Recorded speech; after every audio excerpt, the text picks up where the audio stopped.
Happy New Year! We're back! And we may have fizzled out towards the end of 2021 as we were just exhausted from the amount of content that we gave you last year. But 2022 is going to be even better because technically, if you plus one to 2021, you get 2022. And that is where we are right now. So if we had a really, really good season, which we had in 2021, yeah, we did.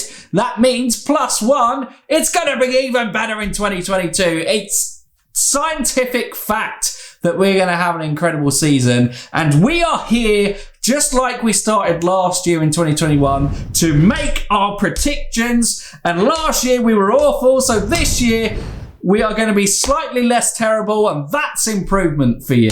Are you ready, Stephen? Yes. So we've got a mixture. We're going to add some predictions in this year. Couple of silly ones, couple of more kind of developed ones as well as rounding off the podcast with Indy 500 pole, Indy 500 winner, and top 5 in the championship. Ah! Jesus, stop slapping hands. No, I got excited. So let's start off with, let's get straight into it because, you know, people are itching to know what our predictions are and make their own predictions. So I feel like these could be called something else as well of Mike and Stephen's 2022 jinxes. Could be. Could well be. Because that's kind of how it went last year. Rossi, sorry. Sorry. Okay. Right. Yeah, let's get into it. Fastest laps. Bang. It's a strong one to start off with. Colton Herta. Bam. Wow. He's going to have a strong year. Fastest laps. That is strong. He's a quick boy. For me, fastest laps are Pato! Wow, I feel like New Year, the roles are reversed. I mean, who really is the Pato fan here? I don't know, but I'm voting for Pato for most fastest laps. I know, right? Because Team Pato. Alex, if you're watching this, I'm sorry. Forgive me. Okay, so there we go. Pato, what I just think, you know, in races, he does very well at kind of collecting those fastest laps. So does my boy Colton. Well, yeah, looks like right there. So most pole positions. Who is going to be the guy who just gets there on a Saturday and turns up and goes, you know what? It's pole position, unless it's Indy 500. Then he turns up on a Sunday and goes, you know what? It's pole position for me. Should I go first on this one? Go on then. Colton Herta. This is hilarious. Because I'm going for Pato O'Ward. So, looks like the two youngsters are going to be quick. Rapid. They were the kind of the standout performers in qualifying. Yeah, like this isn't knocking... I feel like we should say this. The guy who won the championship obviously hasn't featured in either of the first two.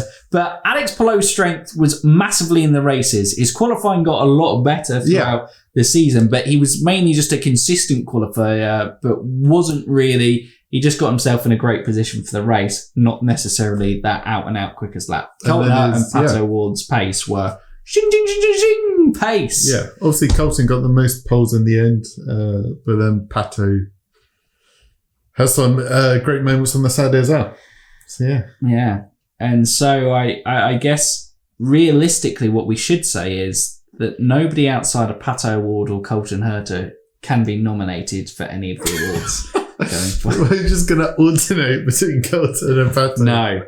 No. So with my guys of most pole positions, we lead on to the next prediction. And that prediction is it was a pole position for him, but it didn't turn out to be a great race because there were a lot of these. So it's... How many yellow flags will there be at Nashville? Hey! That's the award that everyone is looking forward to. Find out what's there. Stephen, where are you going to go in? What were we at last year? Was it about 5 or 6? Maybe, yeah. We probably should have looked it up. Because there was some rapid and then there was some longer ones. Yeah. I'm going to go for a solid 4. 4 cautions. No red. You know what? I believe in you, Music City. I'm only going for 2. 2 yellow flags. No reds. 2 yellows. I go no reds as well, because you guys, you've learnt your lesson from last year. You're going to bounce back and everyone's going to go, Nashville, wow, what a race that was. And Colton Herter was rapid and got pole position again. Ticks off 2 awards in one for me on that one. So. Dude, if they just need to move that start point to the bridge, don't and they? I think they'll learn. Yeah. So therefore, there won't be the cautions. Yeah. Although 2 cautions. It only takes 2's brave. one Muppet to put it on a wall. It does. And another Muppet. On a street and several course, other Muppets. 2 is brave. 4 feels more confident 1. But I'm not going to back out. I'm not going to back out. I'm going to stay with this award. Okay. Prediction. Yes. The awards, they come at the end of the season. Prediction. That is my prediction. Our next one. prediction. I feel like we had another silly one I've forgotten. We were discussing this about 2 minutes ago. We had the slowest pit stop prediction. Yes. And this includes people getting wheeled back, having their whole car repaired, and then getting sent out again. So, it's kind of just predicting who has the biggest mare. Who will have the longest lap gap distance being repaired before coming back on. Yeah. And I'm going to go in with a solid 31 laps. Nice. 31 lap pit stop. Everyone thinks it's all about speed racing and being the quickest. Well, we're here to say that sometimes being the slowest can win you a prediction point on a YouTube channel that has no real authority in IndyCar whatsoever. Do you have someone you're going to pin to that 31 laps down? No, I would not dare to hesitate. Bonus point? Well, I'm in. Let's go. Ed Carpenter. Texas Motor Speedway. Does that mean I get 3? Because I've said where it's going to take Alvin as well. 2 bonus points. Whoa! There we go. Can't wait to hear your bonus points. 31 seems a lot. 31 seems a lot. For an oval, it's not. I guess. That's true. Oh, and that's where I predicted it with this guy. I'm going to go 20 laps down. Okay. It's going to be 20 laps down. It's going to be... It's going to be someone. It's going to be... I mean, you wanted to name someone, so I would have thought that you would have someone in your head of this, not going... It's going to be Felix Rosenfist. Oh, wow. Poor Felix. In the season opener at Barber. The season opener in St. Pete. It's not 2021, it's 2022. It's +1. It's +1 better. For an extra bonus point, because it's going to be involving a collision with... I was going to say Ed Jones, but he's gone. Wow. Way to kick a bloke when he's down. With Ed Jones, he's going to make a miraculous return and put Felix out the race. One race wonder. Ed, this is your last chance to have an IndyCar career. I know what to do. McLaren! Right, okay, well, let's get back onto the serious predictions before everyone decides to cancel us. Wait, we do have one more. What? Oh, What milk will be drank at the Indy 500? That is a big one. That is a really... What kind of ones have we got? We've got... strawberry milk. Strawberry milk. That's what Elio drank. Chocolate milk if Montoya returns. Yeah. Buttermilk. Buttermilk. And whole milk, I think. Yes. Dairy milk? I think. Isn't that just milk? Yeah. The normal one. The normal one. I'm going to go with... It's going to be won by someone and they're going to feel traditionalist. I won't tell you who's going to win just yet. Because that's later on in the video. Buttermilk. Oh, okay. Yep. I'm boring. Just go on for the buttermilk. I'm going to go for...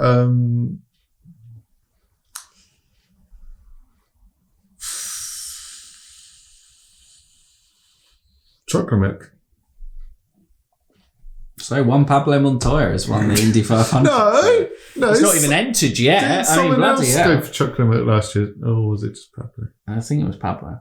Someone else was going to go for it this year. Cool. And we're going to come on to that. Later on in the video. Let's go. Next prediction. Okay.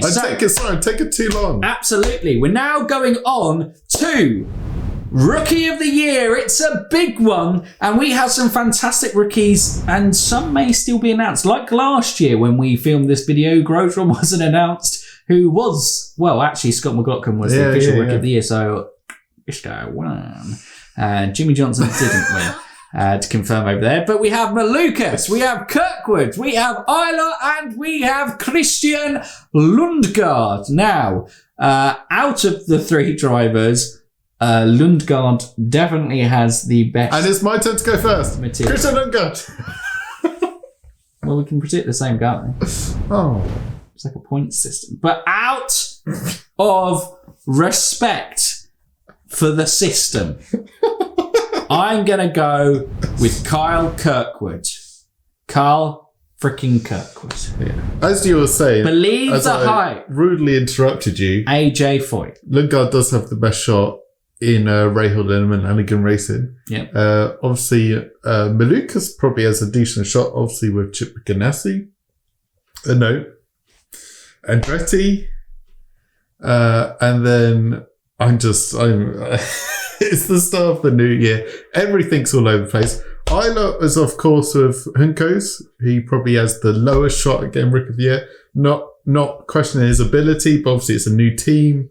Their first full-time season in a while. So they're going to be getting up to speed. And then, Kirkwood at AJ Foyt, which Bourdais showed there was pace in the car. Dalton showed there was pace in the car as well. It's just whether they can get the qualifying going. Yeah, you never know. But I'm going with Lundgaard. Beautiful. I mean, what a way to get there. Anyway, so a new addition to the predictions this year is most improved driver, and that can be existing drivers, and I don't really know where we measure the scale of improvement other than just a general consensus when we get to reviewing these predictions at the end of the season. But most improved driver is very one. Obviously, you naturally tend to lean more towards a rookie. Go from there. It's difficult to kind of go with Colton Herta, Pato Pilot, or VK because, well, I suppose most improved could be Herta irons out those mistakes that wins them a championship. Could be some way to go in there. Pato's difficult because I feel he kind of, they can improve, but the margin's only small that he needs to go from there. And then you got the experienced guys who aren't really improving any further from this basis. So my bet for most improved driver through the season will actually be Jack Harvey.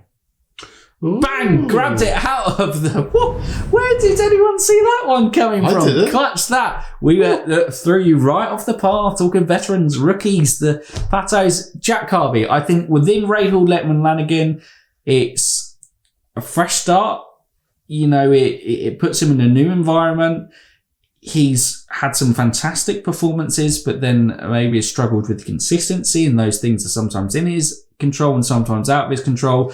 But I think this partnership with Rahal, Letman, Lanigan can be a really great one for Jack Harvey. So most improved driver is Jack Harvey for me. Bam, I have two names. But you can choose one. That's how the prediction works. Yeah, I'm choosing one. And I'm going for Felix Rosenqvist. Obviously, he is a race winner already. But it's fair to say his... What was that race win? Don't know why you have to bring it up every time. It was Road America race 2, wasn't it? It was really close finish at the end, wasn't it? Who was he fighting for the lead for? I don't I think they're teammates now. No, I think you're mistaken. No. Anyway, yes, obviously it wasn't the smoothest transition to McLaren. But I think he's going to actually hold his own this year. Obviously, he did have a bit of a crash. A little bit of a crash. Big crash. At Belle Isle. But yeah, I think he's going to hold his own, be challenging for those Fast 6, Fast 12. And yeah, going after podiums again, consistently, and pushing Pato. I think Felix is a really good shout, actually, because he did show solid signs of improvement towards the back end of the season, and transitioning to a new team, and obviously a team that was very geared around Pato anyway, it was going to be difficult for him. Exactly. But, I think with a year under his belt, there's a strong partnership between the two. Obviously, the team have put their faith in him to keep him another year, see out the contract. Yeah, I'm feeling good about Felix. Rosenqvist versus Harvey. Fine. Yeah, let's see. Well, before we kind of move on to the big ones, I'm going to add in another one that's going to throw Stephen off the ball because I have not discussed this with him. Okay. So it's going to be best team outside of Aaron McLaren, Andretti Autosport, Penske, and Chip Ganassi. I love how you put McLaren in there purely because you knew I was to pick them. Maybe I should do it out. No, I'll be fair, because I think it's probably fairly obvious outside of that as well. Outside of Rahal as well. So outside of those five, who is going to be the best team outside of those five? Don't like the have many Delcoins, left. the AJs, the Pincos. Yeah, that is quite nice. Okay. Okay. Ooh, do I Meyershank go Racing. experience with the Meyershank? Jesus. Just Elio and Simon. Pagano's partnership. Pageant. Yeah, I still haven't got my head around that. It's pretty strong. For Meyershank. I'm going to go with... Wait, are we doing best team as in points or just general performance? Who has... Because then it's full-time seats, isn't it? So I think we have to do it in general. It's another one that we have to come to consensus of. Do we go aggregate points, so the two drivers' points added up? Yeah, but not all the rest of the teams have two full-time seats, do they? No, most of them do. Do they? No. Who has the highest driver in the championship? No. Yeah, I guess it's going to be another opinion based. Yeah. Because like if Callum Ilott finishes in the top 10 or something with Hinko's Racing. Exactly. But, you know, that'd be an incredible Simon season Pagenaud for finishes 9, you're going to say, well, yeah, Callum Ilott's and Hinko's have had the better season because of where they are. I'm going to go for Ed Carpenter Racing because VK is going to be in a championship bid. Wow, God, yeah, forgot about Ed Carpenter. And they have a seat vacant, don't they? The number 20 seat. But losing the US Air Force back in, who will it be? It was going to be a pretty strong one the points between Ryan Hunter-Reay. Yeah. But yeah, that's still vacant as things currently stand, but expect that to be filled within the next few weeks. Well, as you have gone for Ed Carpenter Racing, I think I am going to... yes. I'm going to back the experienced duo because I just think I was tempted between Malukas and Sato at Delcoin Racing to put in there. I think that's actually a very strong partnership outside with Malukas and the up-and-coming young talent, but he's got to adapt to it from there, but also losing the engineer as well as Roman Grosjean in Olivier Busson. I think that's going to be a big impact on Delcoin as well. And I think Meyershank are in a good place as a team. They would have invested a lot in their infrastructure, obviously, after winning the Indy 500 with Elio last year. They'll be wanting to kick on and make a positive statement with their two experienced drivers. Yes. Go from there. So that moves us on to coming on to the big three in the predictions. So pole position at the Indy 500. Stephen, let us go. Indy 500 pole is going to be got to really pick a Honda. I'm going to go for Colton Herta. He was so close, but this year he's going to get it. I think it's a strong shout. It is a strong shout for pole position. I'm going to back Rinus VeeKay. In a Chevy. Well, their Chevys were actually very quick. They were. Last year, and he was on the front row. Yeah. So I do think he'd be there. I was tempted to go with Scott Dixon, but it's going to be interesting to see where Scotty Dixon is within the championship and also within that. But I think Scott will be strong at the 500 again. But I just got a feeling about VeeKay. And you're right. A Chevy can more come into this contender of the kind of Indy 500 winner next. But I think in pole positions, if it's going to be a Chevy, it probably is the Chevy of Ed Carpenter Racing. Okay. Moves us on to Indy 500 winner. Now, last year, none of us saw it coming. I went for Newgarden. Did you go for Juan Pablo Montoya? I think you did. So you went for an experienced one who'd won it before, but just the wrong experienced one who'd won it before, as Helio Castroneves defied the odds to win a record-equaling fourth Indy 500.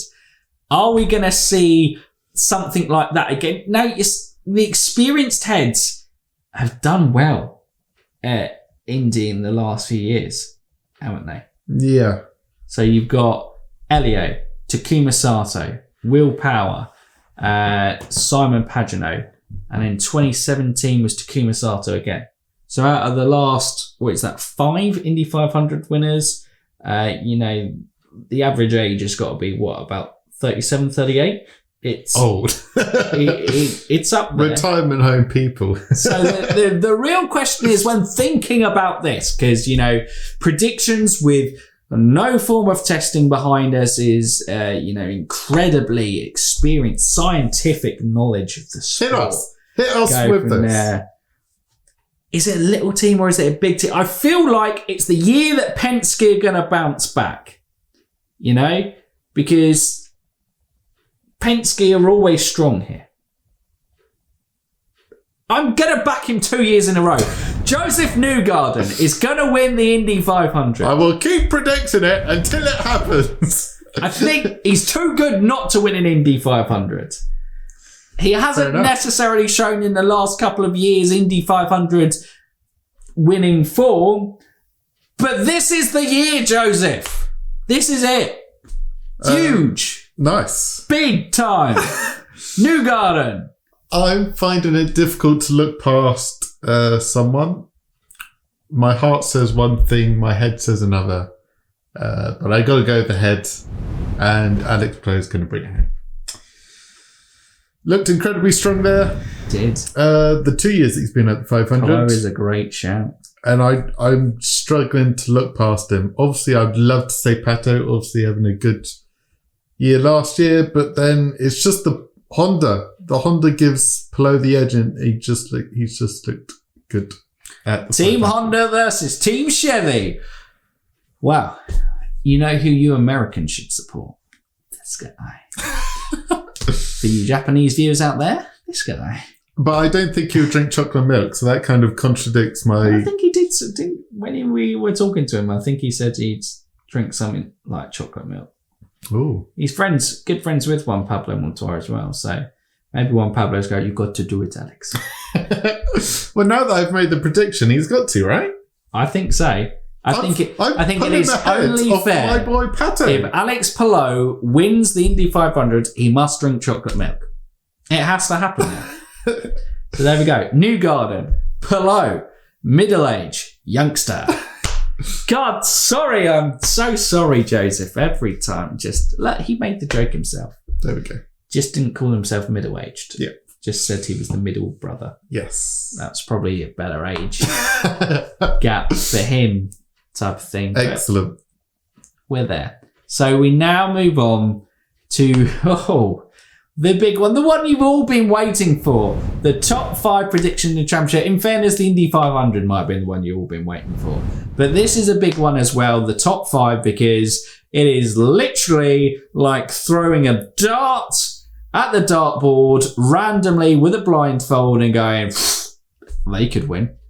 Because we have so many talented and title-worthy drivers competing in IndyCar for 2022. Yeah. I'm trying to work it out.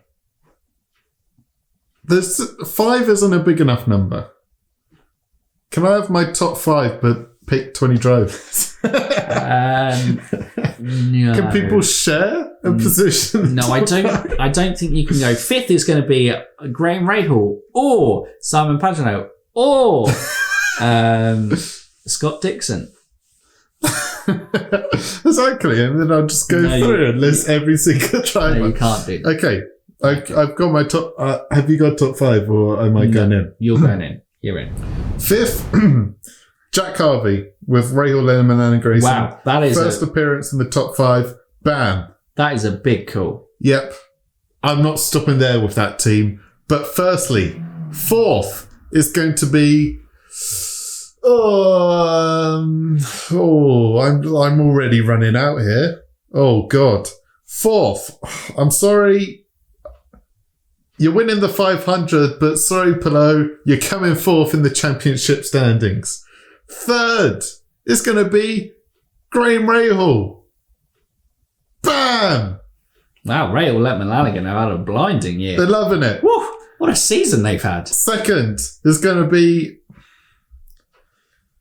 Colton Herta. Putting on a strong championship bid, but he's going to lose out to Pato Pato! Unbelievable. We have not learnt our lessons from 2021. Stephen has gone in with a top 5 prediction. We predicted Alexander Rossi and Will Power to win the championships last year. Didn't happen. But Stephen has predicted a top 5 without a Team Penske driver. Who are they? Yep, okay, there we go. Who? Okay, so 5th position for me is going to be Scott Dixon. I think Scott Dixon ever missed a consistent championship. I don't think he's passed it from there, but I think, Ganassi was so strong last year. It's difficult to look past having 2 or even 3 of those drivers in the top 5, and I'm undecided of where it go, but I think I've probably gone with 2 as I've put Scott Dixon as the lowest placed one in 5th. So, Scott Dixon is going to be P5 in the championship. P4 is going to be Pato O'Ward. Get the championship winner over there. Get out of here. P4 for me for Pato O'Ward. Remember, in the predictions, you get a point for getting the correct driver in the top 5, and you get 2 points if you get them in the correct position in the championship. 3rd is going to be Alex Palou. 2nd is going to be Colton Herta. I think Andretti Autosport and Colton Herta will have a serious push for the championship, but he's been so close for the past 2 years. He was the previous champion before that. Joseph Newgarden. Your boy Joseph Newgarden. I think... Got the Newgarden fan club over here. I think Nick tweeted me saying, when people were talking about title contenders for 2022 and looking forward to best drivers, and Newgarden wasn't really getting mentioned outside the likes of the Plows, the Patos, Herters. We haven't even mentioned Grosjean really in this book, Andretti Autosport, because I think he's just a complete flip up in the air gamble. He could be incredible and a championship contender, or he could have a real adjustment year in terms of moving to a big shot team within it, with having established guys like Rossi and Herter alongside him. But Joseph Newgarden, he's been so close the last 2 years, and it's literally small, fine margins. And if he's winning the Indy 500 for me, that's enough to see him over the line in this championship. So Joseph Newgarden is going to win his 3rd IndyCar championship. winning Indy 500. 2022 is Team Penske and Team Newgarden. Boom! That's it. Have that. That's what it's all about. That's what it's always been about. And I just realised, actually, no, the camera got to the end of the clip because we've been talking too long. And Stephen went, wasn't there a rookie driving for Andretti? Devlin DeFrancesco. We are very sorry. I got my names mixed up earlier, so you probably already ruined your angry comment about me mixing up Lucas and Devlin, but apologies. Yeah, this guy. He's done that. So Stephen picked Lundgaard and I picked Carl Kirkwood. Yeah, we didn't pick either of them. Devlin DeFrancesco, it's going to be interesting to see how he adapts in that 4-team car with Grosjean, Rossi and Herta. But that is it for the first video of 2022. That's your predictions. We're going to be back with loads of videos between now and the start of the IndyCar season. And then obviously we'll be having all the kind of previews on the podcast and race reactions and watching race watch-alongs on the channel as well. We hope you're going to be looking forward to that. But if they're new around here and you enjoy what we do, what can they do, Stephen? They can like, subscribe and ding that bell. Dig it! So for now, you Indy fans, keep racing!